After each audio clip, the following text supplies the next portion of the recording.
सकते हैं, उसको किस तरह मुख्तलिफ तरीक़े से इस्तेमाल कर सकते हैं, वो आप पढ़ सकते हैं।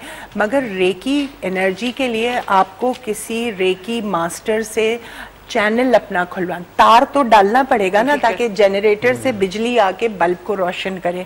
तो आपको एंटाइटेशन करानी पड़ती है। उसके बाद फिर आप अपनी सेल्फ हीलिंग करते हैं। सेल्फ हीलिंग करते हैं, फिर आप इस काबिल हो जाते हैं कि दूसरों के लिए भी कर सकें। मगर लेवल 1 जो है वो बेइंतहा इस काबिल होती है कि आप अपने घर को, अपने बच्चों को, अपने शौहर को, अपने सास ससुर, माँ बाप, अपने आप को आप रेकी से हील कर सकते हैं। मगर आपको उसके लिए एंटाइटेशन ज़रूरी है। और ये जो है, अगर आप वाकई में चाहते हैं तो आप दुआ करें कि आपको एक ऐसा टीचर मिले जो आपको सही गाइड कर सके। बिल्कुल। अच्छा, लेकिन ऐसी थेरेपीज हैं जो घर बैठे ख़वातीन इजीली कर सकती हैं, डिप्रेशन से अपने आप को रिलीज कर सकती हैं, बिल्कुल कर सकती हैं, और रेकी सीख सकती हैं। रेकी के लिए कोई पढ़ा लिखा होना, कोई डिग्रियां होना, एक दफ़ा आपका एंटाइटेशन हो गया, आप हाथ रखेंगे, रेकी आप कायनात में से आपके अंदर। जी, ये क्या हमारे हाथों का कोई प्रोसेस होता है क्या? जी, रेकी जो है बुनियादी तौर पे हमारे हैंड्स के थ्रू फ्लो करती है। अच्छा। और हैंड से ही आप फिर जिस शख्स को हील करें तो उसको अपने हाथ में रख देते हैं। अगर आप अपना लेकिन ये कनेक्ट होती है हमारे ब्रेन से या? अच्छा, बाहर से आ रही है। और मैं थोड़ा सा आपको इसमें जो तजस्सुस है वो दूर किया देता हूँ कि ये एनर्जी जो है हमारे इर्द गिर्द इस वक्त भी मौजूद है। अच्छा। क्योंकि अल्लाह ताला ने इस पूरे जो सोलर सिस्टम है जिसमें हमारी दुनिया भी शामिल है, इसमें एनर्जी वेव्स जो है उनको कायम किया हुआ है। ठीक है। और अब साइंस ने ये साबित किया है कि ज़मीन से 200 मील ऊपर दूर कुछ ऐसी लहरें गर्दिश कर दी जिनको अल्फा वेव्स कहते हैं। जी हाँ। और वो कंटिन्यूसली आपने बताया कि अल्फा वेव्स जो होती हैं वो पॉजिटिव वेव्स। जी, लेकिन वो साइंस ने साबित किया कि ज़मीन से 200 मील दूर ऊपर वो ज़मीन के गिर्द कंटिन्यूसली गर्दिश कर रही हैं और वो आपके ब्रेन के साथ टकराती रहती हैं। यानी पूरी दुनिया हर इंसान के साथ उनका इंटरेक्शन होता रहता है। उसी मिसाल मैं आपको ये दूंगा कि कभी कभार आप कहते हैं ओहो कोई चीज़ आपकी हो गई, आप कहते हैं ओहो मैंने सोचा नहीं था ये हो गया। बिल्कुल। तो अल्फा जो है वो आपको स्पिरिचुअल वर्ल्ड में कनेक्ट रखता है। अच्छा। तो जब आपका दिमाग, मैंने जैसे बताया था, जब वो धड़कता है तो उसमें कुछ पोर्शन अल्फा वेव्स का भी होता है। ठीक है।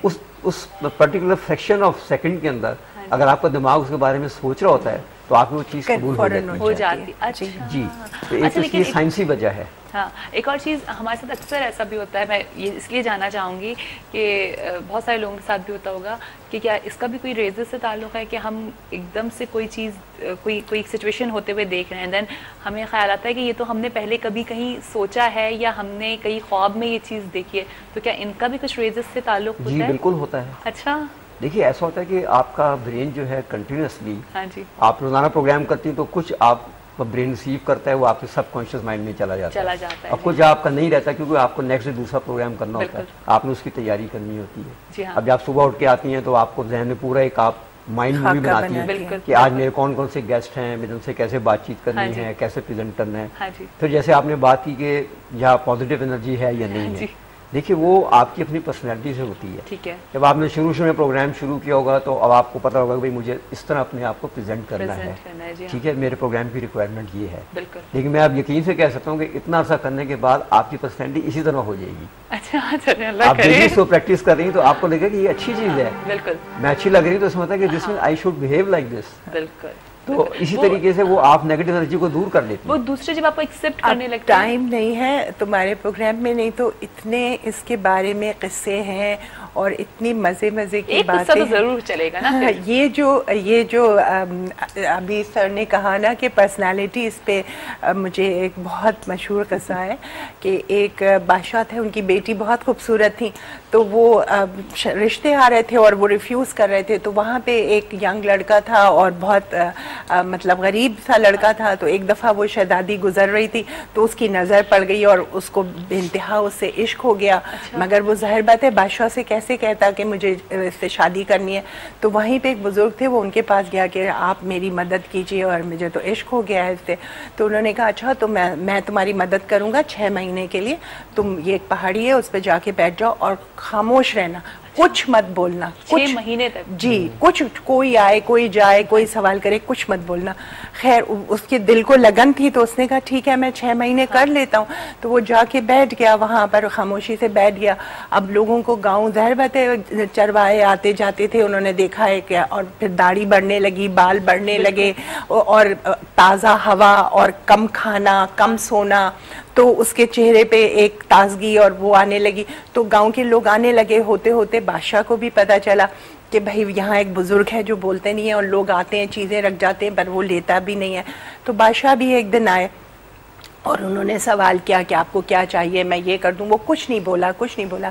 फिर उसने कहा कि मुझे लगता है कि मेरी बेटी के लिए आप बिल्कुल मुनासिब इंसान हैं और मैं अपनी बेटी का पैगाम आपको देता हूँ। फिर भी वो नहीं बोला। तो वो जो बुजुर्ग थे वो पीछे ही खड़े हुए थे, तो वो उन्होंने कहा अब क्यों नहीं बोल रहे हो, अब क्यों नहीं बोल रहे हो। तो जब वो बादशाह फिर चला गया, नाउम्मीद हो गए, और तो उसने कहा, तो उन्होंने आके कहा कि अरे मैंने इतनी तुम्हारे साथ मेहनत करी और तुम जो हो तुमने अब बोला नहीं कि मुझे शादी करनी है उससे। तो उसने कहा कि मैं तो अल्लाह के बंदे होने का ड्रामा कर रहा था, तो बादशाह मेरे कदमों में आके बैठ गया। तो अगर मैं वाकई में अल्लाह का बंदा बन जाऊं तो फिर क्या होगा? वाकई कितनी बड़ी बात और कितनी खूबसूरत। तो इसलिए जो अपीयरेंस होता है, जो चीजें होती हैं ना, वो आपके ऊपर असर करती हैं। क्या ख्याल है, लाइक आज आपकी वेडिंग एनिवर्सरी है तो आप लोगों के लिए एक सॉन्ग भी सुन लेते हैं। अदनान भी हमारे साथ मौजूद है, हमारी तरफ से ही आपके लिए गिफ्ट होगा इस तरह, और आपकी मिसेस के लिए भी। आप कौन सा वाला है, कौन सा? पर भाभी को देखना पड़ेगा कि सामने वाली खिड़की में कौन बैठा है। वही रहती है ये। अच्छा पहले हमें ब्रेक पे जाना है, लेकिन आई एम सो सॉरी, मुझे ब्रेक का इशारा हो रहा है, फिर ब्रेक से वापसी पे हम आपका गाना सुनेंगे जी। और आपको एक दफ़ा फिर से बहुत बहुत वेडिंग एनिवर्सरी और हैप्पी वेडिंग एनिवर्सरी। और जिन जिन के आज बर्थडेज हैं या वेडिंग एनिवर्सरीज हैं, उन सबको हमारी तरफ से, मेरी टीम की तरफ से, मेरी मॉर्निंग शो की टीम की तरफ से बहुत बहुत मुबारक हो। हम छोटी सी ब्रेक के बाद वापस आ रहे हैं, अपने टॉपिक को वहीं से कंटिन्यू करेंगे। कहीं मत जाइएगा, सुबह बखैर वाइफ के साथ में। जी एक चीज़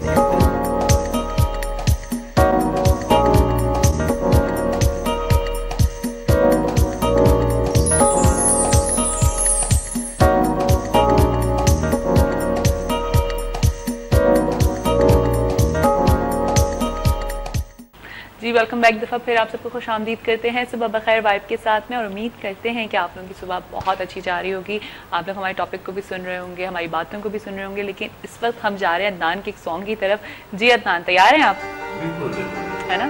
और ये सॉन्ग मैं डेडिकेट करता हूं इनकी मिसेस को।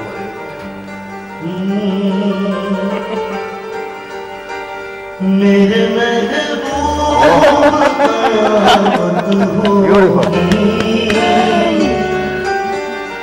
आज रुसवा तेरी गलियों में मोहब्बत होगी, मेरी नजरें तो गिला करती हैं, तेरे दिल को भी सनम तुझसे शिकायत होगी। कितना टाइम बाकी रह गया, कितना टाइम बाकी? 10 मिनट है, 10 मिनट। मैं अपना वो पास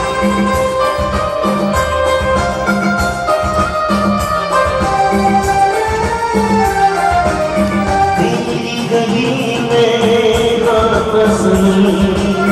नगमा वफा तुझसे सुनाना जाता सनम, फिर आज इधर आया हूँ मगर ये कहने मैं दीवाना, खत्म बस आज ये दहशत होगी, आज रुसवा तेरी गलियों में मोहब्बत होगी, मेरे महबूब।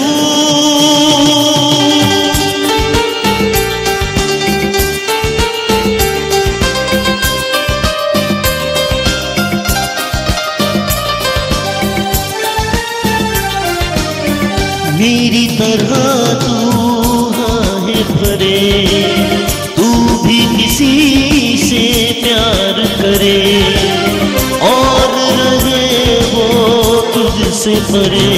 तूने ओ सनम खाए हैं सितम, तो ये तू भूल ना जाना कि ना तुझ पे भी नायत होगी। आज रुसवा तेरी गलियों में मोहब्बत होगी मेरे महबूब।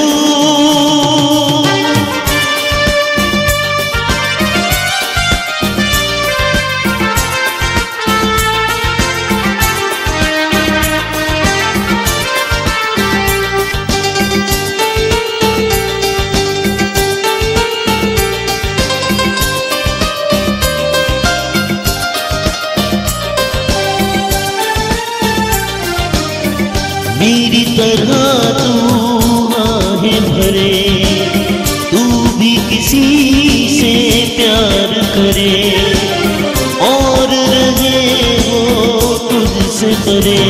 तूने ओ सनम खाए हैं सितम, तो ये तू भूल ना जाना कि ना तुझ पे भी नायत होगी।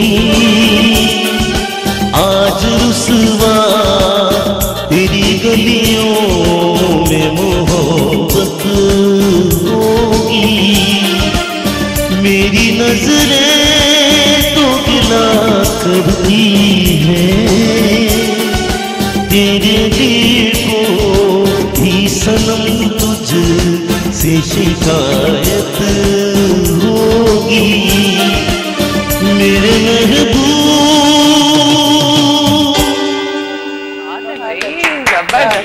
Thank you very much. बहुत जबरदस्त। और मैं देखी थी अंसारी साहब को बड़े आप बड़ा एंजॉय कर रहे थे, इसीलिए मैंने ये शेर दोबारा रिपीट किया कि वो इसको एंजॉय कर रहे थे। बहुत मजे से एंजॉय कर रहे थे। वैसे आपको क्या लगता है कि इंसान चाहे कितना भी जिस एज में भी चला जाए, लेकिन उसके अंदर एक यंग एक आदमी जरूर जिंदा रहता है, और ये भी रेजेस का कोई ताल्लुक होता है? नहीं, ये तो आपकी अपनी सोच है। हाँ। जैसे मैं किसी को कहता हूँ कि भाई अगर आप बूढ़े होकर मरे कोई नहीं, लेकिन जवान होकर मरो। हाँ। दिल जवान होना चाहिए ना। मैं हमेशा कहती हूँ कि भाई कहीं ना कहीं आपका बच्चे, छोटे बच्चे को जिंदा रहना चाहिए। जवानी से मतलब आप क्या लेते हैं? एक जैसे फूल होता है, कली होती है और फिर वो ब्लॉसम करता है, तो वो एक परफेक्ट स्टेज होता है।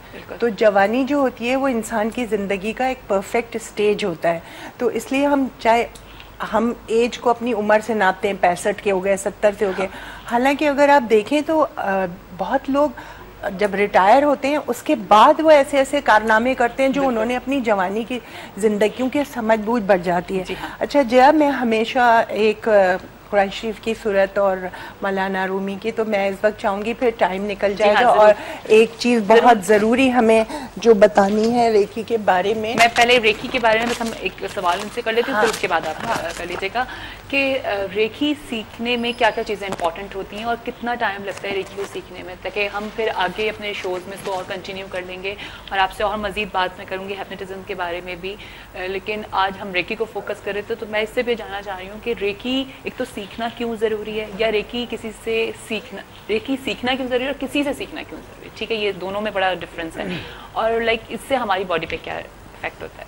देखिए, रेकी का जहाँ तक सीखने का ताल्लुक है तो बहुत आसान है। अच्छा। इसमें कोई ख़ास तालीम की ज़रूरत नहीं है। ठीक है।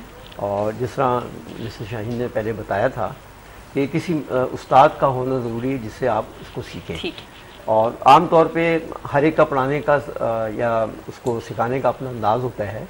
नॉर्मली तकरीबन 1 से 2 घंटे लगते हैं उस आदमी को सिखाने में। पहले उसको बताया जाता है रेकी क्या है, फिर उसको समझाने के बाद। लेकिन प्रॉपर 1 से 2 घंटे लगते हैं, मतलब आप जैसे आपने कहा कि मुझे पूरा साल लगा एक लेवल। नहीं, वो उन्होंने कहा कि जैसे उसके दर्जे हैं ना, जैसे आपको लेवल 1 पे मैंने रेकी सिखा दी, अब मैं आपको कहूँगा बेटा आप इसको प्रैक्टिस करो। अच्छा।